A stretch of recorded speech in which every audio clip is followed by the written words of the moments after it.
Hello everyone and welcome back to my channel. If it's your first time tuning in, welcome. My name is Naomi Boyer, and in today's video I'm going to give you a couple tips of mine that I hope will help you to look chic and put together at all times. So if you're interested in this video, stay tuned. If you were to ask me how I would describe my style in one word, or how I would like to describe my style, it would be chic. Chic to me means very effortless, knowing how to put things together. It means clean lines, a lot of classics. So this video is basically my thoughts on how I like to achieve a chic style. So I just want to remind you again, this is my own thoughts. You may have your own definition of how it is or what it might mean to look chic and put together. But again, this is my channel. You obviously come here to hear what I have to say, but at the same time, everyone's gonna have different views. So let's keep it positive in the comment section. And so let's begin. All right, so I have about 10 tips to looking chic and put together. So tip number one is to have an idea of what you think chic looks like. So like I just previously mentioned, chic can mean a lot of different things to so many different people. If you're stuck on what chic looks like and means to you, then maybe you can go on Pinterest and maybe you can look at some outfits and figure out which outfits you think look chic. Like I said earlier, chic to me means a lot of clean lines, a lot of classics, pretty minimal. Having a chic style to me means knowing how to put stuff together, and honestly, even if you don't really know how to put stuff together, just putting together a look that looks effortless, that looks like you knew what you were doing even though maybe you didn't. And most of all, chic means being and feeling and looking confident in whatever it is you're wearing. So maybe if you're still stuck on what chic looks like to you, you can also think about your favorite celebrities, those celebrities whose style is your favorite, gather some of your favorite outfits from them and maybe save them onto a Pinterest board. That way you can kind of get an idea of what chic means to you. All right, tip number two is to recreate that look. So let's say you did go on Pinterest and you gathered your favorite celebrity styles, you gathered some of your favorite outfits. Now it's time to try and recreate those looks. Now, the first tip into doing that is to start shopping at retailers that embody those styles. For example, I love Zara. I think Zara comes out with a lot of really good basics that help create chic looks for me. Zara comes out with a lot of classic looks all the time as well. They always have ready-to-wear basics that you can kind of intertwine into what you already have in your closet. So that's a good place to start. But honestly, you can find just little tidbits here and there. You can pretty much shop anywhere as long as you're finding the stuff that you think looks great, looks chic, that's gonna help you look put together. So some other retailers besides Zara that I think can definitely help create a chic look are Mango. It's similar to Zara, but obviously they still have different stuff, same price point. Lower price point a little bit is H&M. You can find a lot of really good chic items from there too. I also really love ASOS just because they have a wide variety of different brands. The ASOS house brand has a lot of really good basic pieces, and they just make a lot of really good pieces as well. If you want to go a level up in price, there is REVOLVE. They have a lot of really good chic pieces with a twist. All right, my next tip is to create or find your favorite color palette. So color for me is extremely important when making an outfit look chic. Chic to me can also mean looking expensive. You don't have to necessarily spend a ton of money on your clothes in order to look expensive or in order to look chic. It's just about how you style your outfit. And to me, a lot of this has to do with color. So to me, a more expensive looking color palette would be neutrals. Now, neutrals can mean a lot of different things for different people. So for me, neutrals are white tones, beige tones, blacks are neutrals to me. Denim is also neutral. And I do love to incorporate color, but for me, a more expensive looking color palette are pastels. Softer colors to me look more expensive. So just whatever colors you love and whatever colors you think look chic, that look expensive, make that your priority and try to stick to that. All right, tip number four, kind of a sub tip to the last tip I mentioned, is to shop those colors that you love. So I just mentioned picking your colors and sticking to them. So when you go shopping, remember those colors, try to shop for those colors, and the more that you stick to those colors, the easier you're going to be able to put the outfits together. Which leads me to my next tip, tip number 5, which is to intertwine your look. So after you've done all those steps I previously mentioned, it should be easier and easier to create outfits with the things that you have, with the same color palette. Now I mentioned that I like softer colors, whites, beige tones, blacks, denims. Those are my neutrals. Now every time I shop, sometimes other colors look really nice to me, but in the long run, that's how I think. I ask myself, in the long run, is that colorful item going to end up working with everything I already have, or is the more neutral item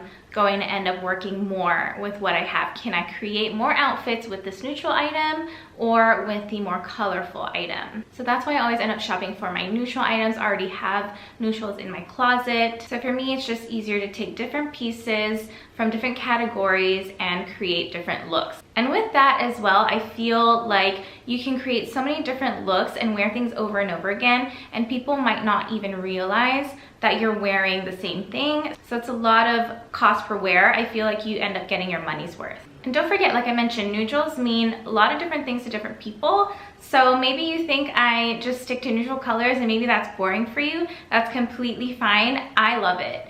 Do what you love and stick to the colors that you love. If you don't like the colors that I choose and wear, then who cares? You don't have to. Which leads me to my next tip, tip number 6. Only wear what you're comfortable and confident in. So if there's a new trend that you're dying to try out, go ahead, try it out, and maybe you see other people pulling it off and rocking it, but when you put it on, you don't feel good.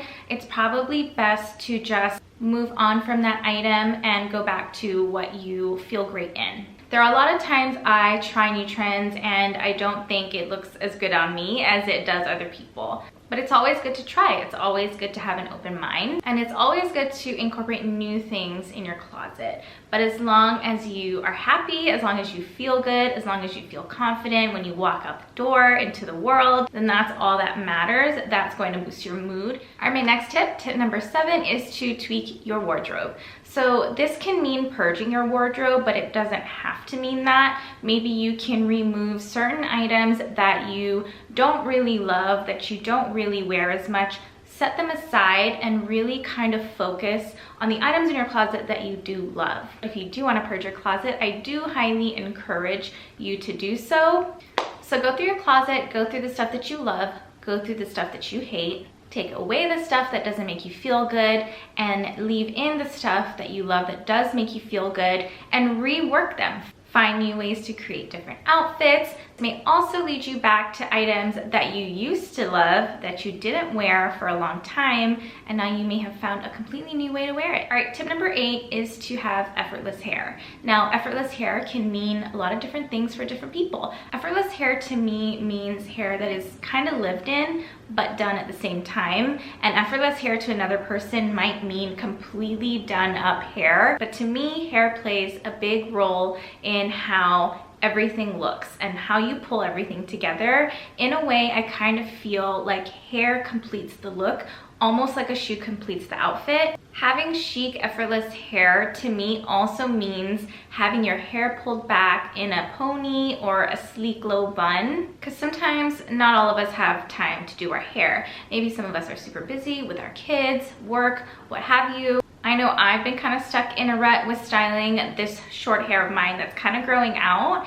and so I've been pulling it back in like a low pony but keeping it sleek so that it still looks put together. It kind of looks like I did put effort into it, but really I didn't. I just tied it in a low bun, add some product, and that's pretty much it. It took no time at all. But again, it's what you do with that hair, with that pony, that ends up making it look chic. Whether it's adding product to it, whether it's adding a hair accessory, whether it's adding a hat, but I think hair makes a big difference in a chic look. All right, tip number 9 is to balance your accessories. I know sometimes it can be a little bit tricky to know what kind of accessories to pair with different outfits.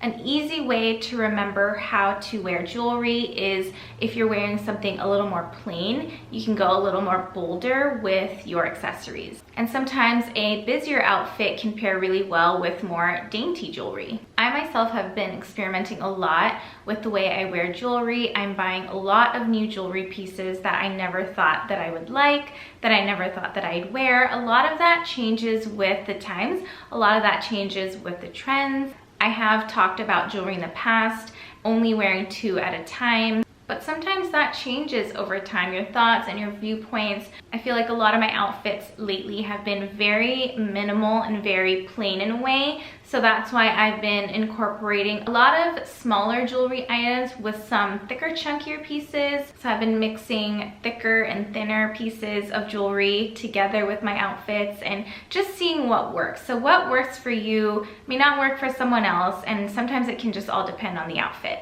And then again, sometimes thoughts or feelings about certain things change as we get older, as fashion changes. All right, last but not least, tip number 10 is to mix high and low end clothing. So having a chic wardrobe or looking put together does not at all mean that you have to go out and break the bank. Sometimes you can find a full complete chic outfit from Forever 21, but sometimes there are those pieces that you go out and search for that you can't find at lower end retailers, that you can only find at higher end retailers. So sometimes you just need that one piece that you love that is so chic, and you can end up pairing it with an item from Zara or Forever 21 or whatever retailer it is that you love. And mixing high and low end always works. And mixing high and low end can also just mean having a nice bag and wearing head to toe Zara. Alright, so that is it for this video on how to look chic and put together. I hope you guys liked it and found it useful. If you want to see more videos, I have a playlist called How-Tos.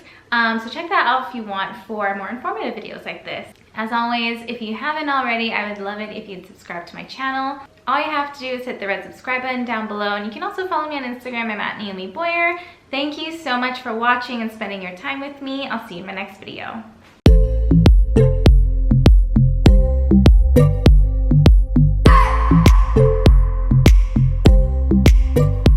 I just wanna hold you.